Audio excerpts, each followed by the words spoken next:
The Norwegian Sea, vast and merciless, rolled beneath a leaden March 2026 dawn.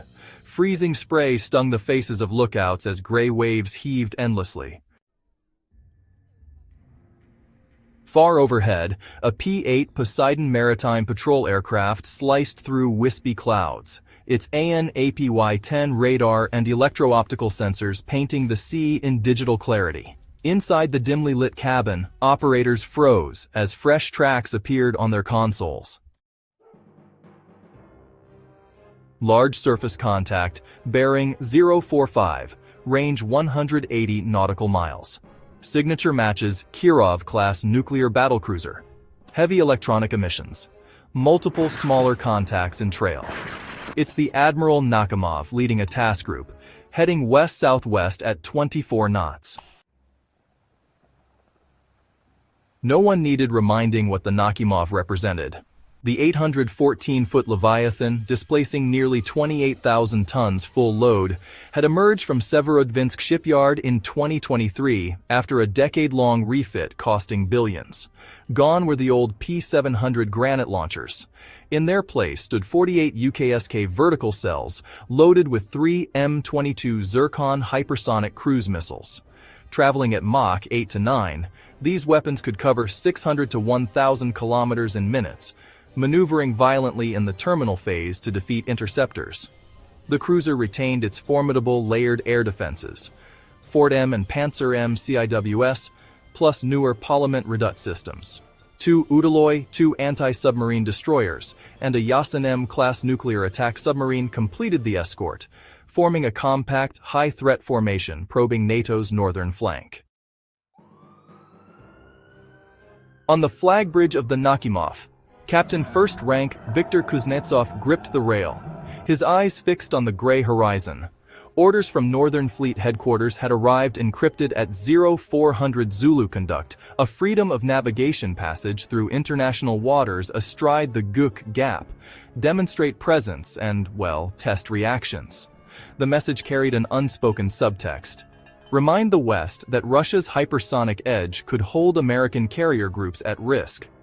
Captain Kuznetsov's voice rang out over the comms. Set MCON Alpha. Active radars on search mode only. Let them paint us. Show strength without immediate provocation. Below decks, reactor technicians kept a close watch on the KN-3 pressurized water plants, which gave the ship virtually unlimited range. In the Combat Information Center, officers tracked NATO assets converging from every direction. Norwegian F-35s out of Irland, RAF Typhoons from Lossiemouth, and American Global Hawks orbiting at 60,000 feet. NATO command centers had already escalated. At Northwood headquarters near London, the MARCOM duty staff watched as fuse tracks streamed in from Link 16 networks. The picture was unambiguous. A Russian surface action group was penetrating the defensive line that separated the Norwegian Sea from the open Atlantic. Within the hour, the USS Gerald R. Ford Carrier Strike Group, CVN-78, 4 guided missile escorts, 2 Virginia-class submarines, and an underway replenishment ship, altered course to intercept, moving geometrically. The Ford, commissioned in 2017 and fully operational by 2025, really embodied the next step in American carrier evolution. Its 4 electromagnetic catapults could launch aircraft every 45 seconds, while advanced arresting gear recovered them with precision. The air wing included 44 F-35C Lightning IIs, 24 FA-18EF Super Hornets, EA-18G Growlers for electronic attack, E-2D Hawkeyes for airborne early warning, and MH-60 Romeo and Sierra helicopters. The Russian formation pressed on, radars sweeping in wide arcs, occasionally locking NATO aircraft at long range, a clear signal of readiness. Then came the flashpoint. At 0623 local, the Nakhimov's Combat Direction Center received final authorization. Weapons Officer Zircon Launch Authority confirmed. 4 birds, ripple fire, profile Bravo low-altitude sea-skim, maximum terminal maneuver. Kuznetsov gave the nod. 4 hatches snapped open. Flame and smoke erupted as the missiles left the tubes, accelerating almost instantly to hypersonic cruise.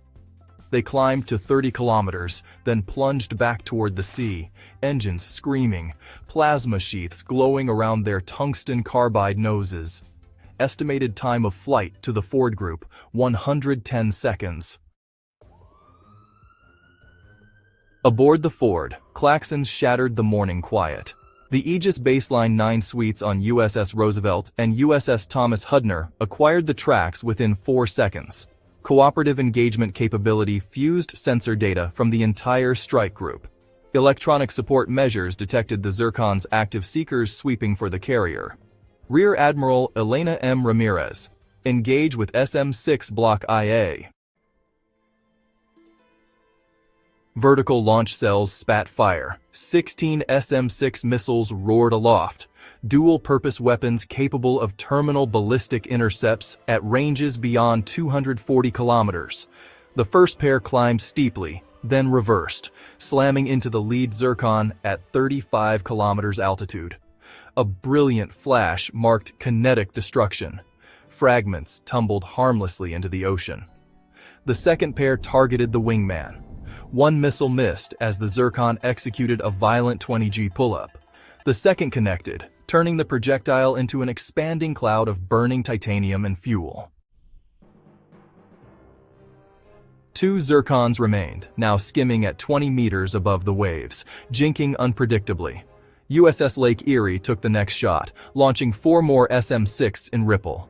One scored a mid-course kill, another grazed the final missile, damaging control surfaces. The wounded Zircon limped on, bleeding plasma and speed, phalanx hot. The 20mm M61 Vulcan spun up, tracking at 4,500 rounds per minute. In the last 8 seconds before impact, the gun shredded the missile into a fireball 800 meters off the Ford's starboard bow. Shrapnel pinged harmlessly against hangar bay doors. The carrier sailed on, unscathed. Silence lasted only seconds. Launch ready deck. Vipers away. 4 F-35Cs, call signs Viper 1 through 4, rolled forward on catapults 1 and 2, afterburners ignited. The jets vanished into low cloud, stealth coatings absorbing radar energy. Each carried 4 AGM-158C LRASM anti-ship missiles in internal bays. At 320 kilometers, the pilots released on pre-programmed coordinates, fed via MADL data link. The LRASMs fell free, their engines lit, and they began these autonomous sea-skimming runs using passive RF sensors and imaging infrared to discriminate targets, even amid heavy jamming. Russian air defense officers on the Nakhimov saw ghosts. Low probability of intercept contacts, multiple inbound. S-400F launchers elevated. Parliament Redoute missiles streaked skyward. 1 LRASM vanished in a fireball, but 3 others penetrated. The first slammed into the Udaloy destroyer Vice Admiral Kulikov, detonating against the hangar and igniting aviation fuel. The second struck the Nakhimov just forward of the bridge, mangling the MR-800 radar suite and starting some fierce fires. The third crippled a trailing frigate, blowing away its gas turbine intakes. Damage control parties swarmed across burning decks. Kuznetsov ordered counter-battery fire. Anti-ship Onyx missiles launched toward suspected American positions. But Growler jamming and decoy clouds, well, they really confounded guidance. The Yasin M submarine fired a salvo of Physic 1 torpedoes.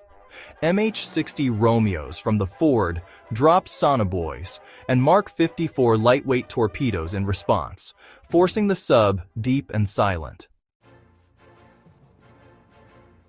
For 18 minutes the sea was, well, just a cauldron of smoke, flame, and electronic screams. Then external pressure intervened. Hotlines crackled between Moscow and Washington. A terse stand-down order reached both admirals almost at the same time. The Russian task group reversed course, trailing oil and smoke, limping back toward Murmansk. The Ford maintained station, with F-35s orbiting overhead like silent sentinels. No ship sank outright that morning, but honestly, the cost in prestige, equipment, and lives was already steep. Hours later, classified debriefs began. The Zircon had forced truly unprecedented reaction times, barely enough for multi-layer defense to function. SM-6 and Phalanx had saved the day, but really, only just. Conversely, the F-35C and LRASM combination had pierced Russia's vaunted integrated air defense at standoff range, proving once again that stealth and autonomy still ruled beyond visual horizon. We struck fear into them, and we reminded them why no one challenges a Ford-class carrier lightly. The Norwegian sea grew quiet once more. Yet beneath that surface calm, the hypersonic age had fully arrived, shrinking decision loops, amplifying stakes, and narrowing the margin between credible deterrence and catastrophic miscalculation. The fictional clash between Admiral Nakhimov and USS Gerald R. Ford served as a stark warning. In the next great power confrontation at sea, victory might be measured not in sunk hulls, but in seconds gained or lost.